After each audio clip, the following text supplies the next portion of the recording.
Alors, bienvenue à tous. J'espère que j'ai pu serrer la poigne quasi à tout le monde. La vocation de la Fondation, c'est notamment que vous puissiez vous sentir accueillis, parce qu'on vit dans une période qui est quand même assez difficile, je crois, pas seulement en France, mais aussi en Suisse, même si ça se dit moins.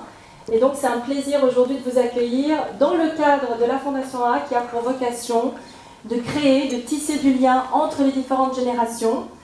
Et je voudrais remercier spécifiquement Henri Magistretti, qui vient de s'exprimer. Il y a Virgile, je ne sais pas où il est.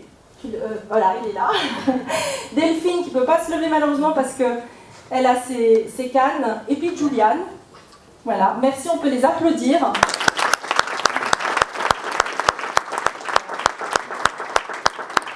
Parce que c'est donc ces jeunes qui font le comité stratégique junior à ce jour. Je lance à cet effet d'ailleurs, à cet égard, un petit appel à tous les jeunes qui sont dans la salle.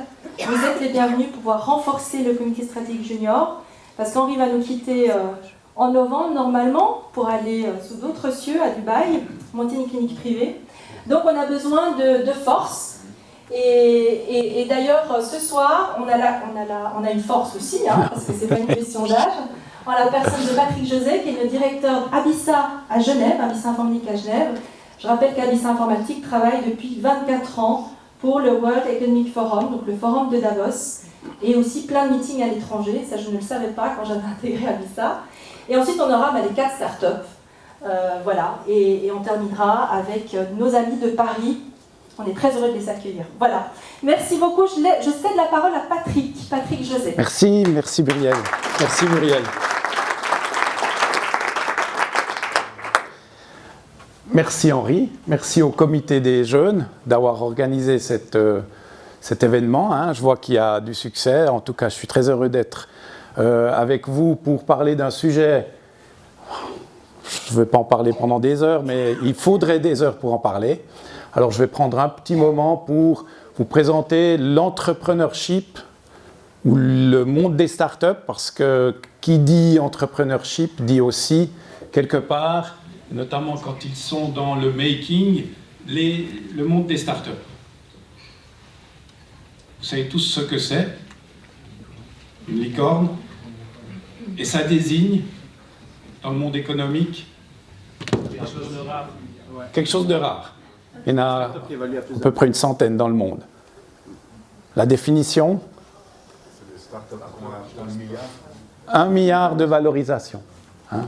Wikipédia nous donne la définition que 1 milliard de valorisation. Alors après, vous me direz, oui, mais on sait comment que c'est valorisé, puisque certaines ne sont pas encore cotées en bourse. Enfin, voilà. Ça, c'est un des thèmes du jour, de parler de ce monde des startups, de ce monde de l'entrepreneuriat. Et on a la chance d'avoir la première licorne en Suisse. En Suisse romande. MindMaze. Qu'est-ce qu'ils font ? Ils font ce genre d'appareil. C'est donc une plateforme informatique complète.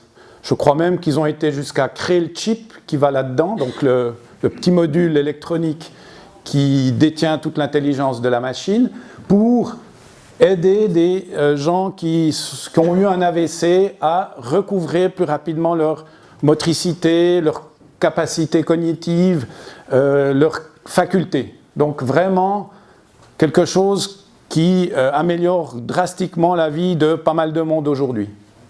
Et cette start-up, née en 2011, donc ça fait 6 ans, est aujourd'hui valorisée à $1 milliard. Ça, c'est le microcosme des start-up du domaine de la santé en Suisse romande. On va aller un peu jusqu'à Zurich. Vous voyez qu'on est au cœur d'un microcosme exceptionnel, notamment à cause des PFL, mais également à cause de toutes les autres universités et autres instituts de formation qui drivent cette région. On pourrait faire la même chose avec les startups technologiques. Je pense qu'on aurait aussi une jolie couverture médiatique et géographique. Le thème du jour, entrepreneur ou entrepreneur, parce qu'il ne faut pas oublier le 50% des gens qui le sont, qui pourront l'être. Et qu'est-ce que c'est qu'un entrepreneur? Qu'est-ce que c'est qu'une entrepreneur? Est-ce que c'est quelqu'un qui réfléchit, qui accumule des chiffres, qui va penser, ou c'est quelqu'un qui va plutôt réfléchir, qui va utiliser les informations qu'il ou elle a autour de lui ou d'elle pour créer un business model? Je dirais pas vraiment l'un ou l'autre. Il faut un peu des deux compétences, un peu des deux capacités pour créer ce monde qui nous entoure. Et le chemin de la start-up n'est pas aussi tranquille que ce schéma veut nous le montrer. Il n'y a pas forcément le succès au bout. Je dirais même, en majorité, il y a des difficultés. Le projet ne se déroule jamais comme cette belle courbe. Les recettes qu'on vous donne ne sont pas applicables, forcément. Alors, il y en a certaines, on peut les utiliser à certains moments ou à d'autres, mais ce n'est pas ça une start-up. Et ce n'est pas ça le monde de l'entreprise, ni le monde de l'entrepreneuriat. Alors, c'est vrai qu'en tapant entrepreneurship sur le web, vous trouverez plein de schémas très jolis, dessinés plus ou moins bien à la main même, parce que c'est un peu tendance aussi. Donc, vous verrez qu'on a une information à foison et dont il faut maintenant tirer l'essentiel. Et c'est quoi l'essentiel, je dirais? C'est en tout cas pas l'argent. Parce qu'en général, vous pourrez le demander aux jeunes qui sont là, on ne crée pas une entreprise de type start-up pour l'argent. Alors bien sûr qu'à terme, on espère en tirer quelque chose, au moins vivre aussi bien que celui qui reste tranquillement dans son fauteuil, mais ce n'est pas l'objectif premier. Et puis, les diplômes, c'est bien d'en avoir, mais ce n'est pas ce qui fera le succès ou non de l'entrepreneur. Et moi, je vois 3 conditions.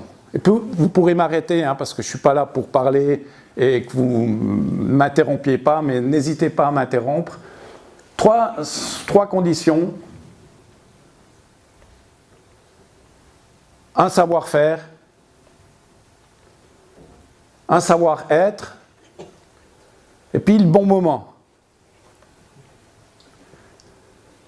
Le bon savoir-faire, c'est lequel? C'est déjà d'avoir une bonne idée. Donc pour avoir une bonne idée, il faut souvent innover. Google, au moment où il est né, ça existait déjà, les moteurs de recherche. Simplement, ils ont amélioré ce qui existait déjà. Et la plupart des startups, des entreprises qui se créent, ne font que reprendre des idées qui existent. Les améliorer, 1 fois, 2 fois, 3 fois. Donc de l'innovation. Et il faut du marketing, parce que, au sens large, pas que la vente, mais trouver son business model, trouver son client, trouver le service qui correspond aux besoins. Plutôt trouver le besoin à qui on pourra trouver le besoin qui, par notre service, sera comblé. Et donc, on va mettre ensemble les deux pour créer ce mot innovation marketing, ou ce double mot. Et tous les business models aujourd'hui vont tendre à améliorer, à faire sortir cette innovation, ces business models pour créer la start-up. L'entrepreneuriat, c'est une discipline. Une discipline, ça veut dire elle implique un certain nombre de processus. Malheureusement, alors, quand on crée une start-up, on ne pense pas forcément au règlement, au processus, on crée plutôt à la liberté que l'entreprise elle offre par rapport à un monde plus fermé de l'entreprise traditionnelle. Mais j'ai dit que le diplôme ne servait pas forcément à faire un bon entrepreneur, mais aujourd'hui, il y a des formations d'entrepreneurship, on en parlera un peu tout à l'heure. Et bien sûr, dernier point, il faut anticiper et gérer le risque. Parce qu'une start-up, c'est aussi des risques. Quand vous êtes tout seul, c'est un risque mesuré. Quand vous êtes 10, c'est un risque un peu plus grand. Puis quand vous faites vivre 10 familles avec votre start-up, ben, le risque devient un peu plus important. Hein? Le bon savoir-être.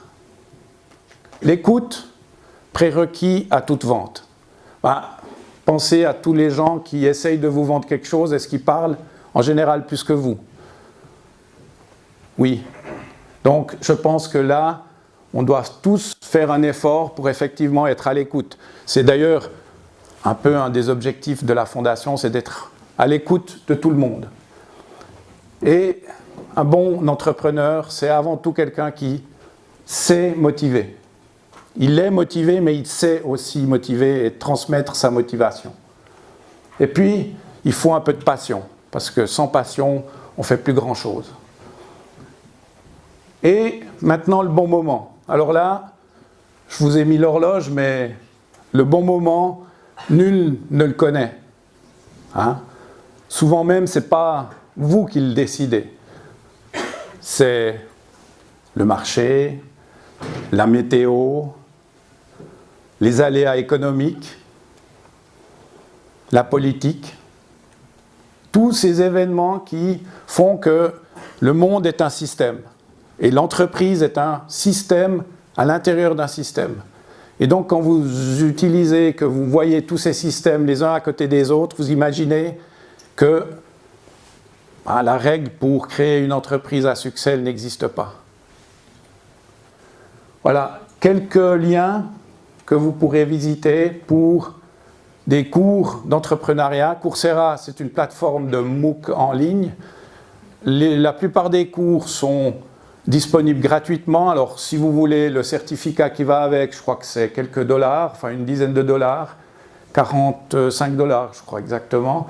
Et puis, vous pouvez faire des spécialisations. Vous voyez, il y en a une là entre deux, où vous avez 7, 8 cours qui suivent les uns derrière les autres et qui vous donnent un titre. Alors, ce n'est pas des titres forcément académiques, quoique maintenant, les MOOC commencent à délivrer des formations académiques.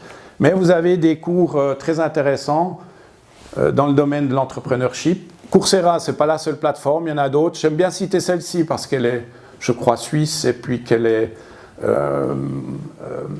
très active.